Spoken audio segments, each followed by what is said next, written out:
I received an article through email the other day that was really shocking and despicable. More despicable than shocking, unfortunately, because we know that the corporations in this world are growing larger, richer, beyond imagination, and greedier, more corrupt, and that they in fact own and run a lot of the governments and own the media, and in some ways, or maybe in a lot of ways, police forces. And that trickles down to you and me, to the people. I don't know what kind of democracy that is. Anyway, I wanted to share this article. It's taken from the New York Times, October 29th of this year, written by a gentleman by the name of Thomas Friedman. And I wanted to, the article talks about Citigroup in the United States, but there is Citigroup and Citibank in Canada as well. And he starts off the article by saying, Citigroup's really lucky that Muammar Gaddafi died when he did, because it took everyone's attention away from the outcome of a suit against Citigroup. And I want to read the beginning of the article.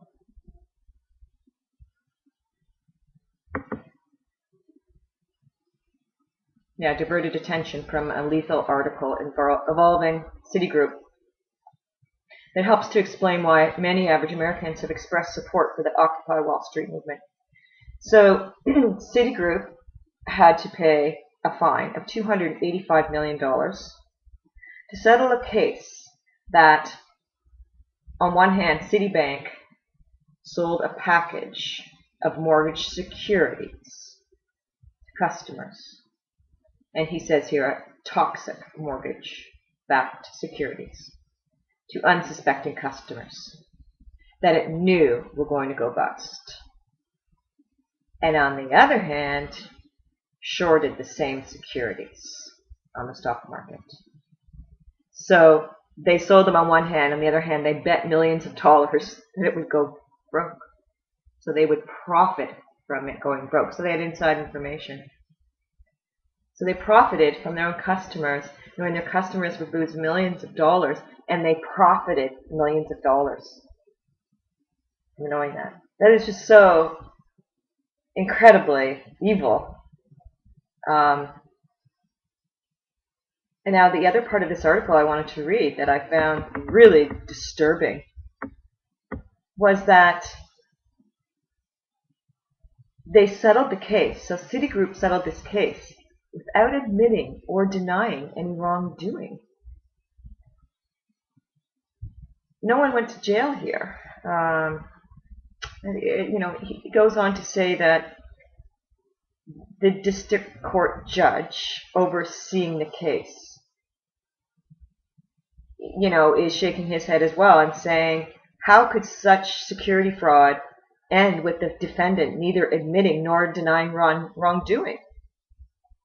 The fact is that that's where it's been left. There's other things in the article, but I'm just going to stick to that one point. So these are these people from Citigroup are criminals in the worst possible way. There's people who don't have houses because of this kind of greed, and you see, because of the huge wealth they have, they can hide. They don't need to come out too much. Even, look at that, even they were brought in front of the public and to justice. But, so they had to pay $285 million, but people, $285 million to some of these corporations and banks is nothing. Think of that one. Just think of that. And there's a lot of people, millions of people in the United States, losing their jobs and homes. They don't have anywhere to live. They don't have anywhere to make an income. And it's really, really condescending for people to say, well, just, stand up, brush yourself off, go get a job. Stop complaining. instead of protesting. I see the common sense point that protesting, in fact, doesn't really solve anything. But I'm glad to see there's a lot of people who at least are saying, I've had enough. Where's the democracy in our countries anymore? It doesn't seem to exist. It's kind of like a fake, it's a fallacy, a mask of democracy. So why aren't these people in jail? They just so their money can buy them a lot of protection, obviously. They can hire the best lawyers and have the best defense team. And so they get away with paying a fine. Yeah, it's $285 million, but like I said, to them, that's not a lot of money. So they pay this, and then they kind of just scurry away. And something else happened in the world that took people's attention away from that story. So, we got to... And it's what is enabling this to happen? Money. Simply.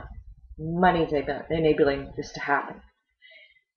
The few corporations with the trillions and trillions of dollars and the many, many, many people underneath. Yes, there's a few wealthy people in between. I know that. But most of us are not. We're struggling. So money lets people who did that, who sold their customers a product that they knew was a piece of shit with what we call inside information that's illegal too. They should go to jail for that. And then profited from that. Profited from ripping these people off millions of dollars. They profited millions of dollars. I think it was $160 million in their fees. And I guess on the markets. So, and no one's going to jail. This is just one story, one little tiny story. There's many stories.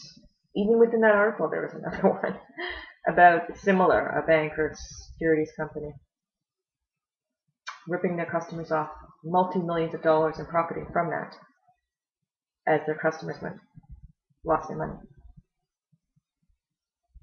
And it's all about the powers where the money is. We don't need to be intimidated by the complication of it.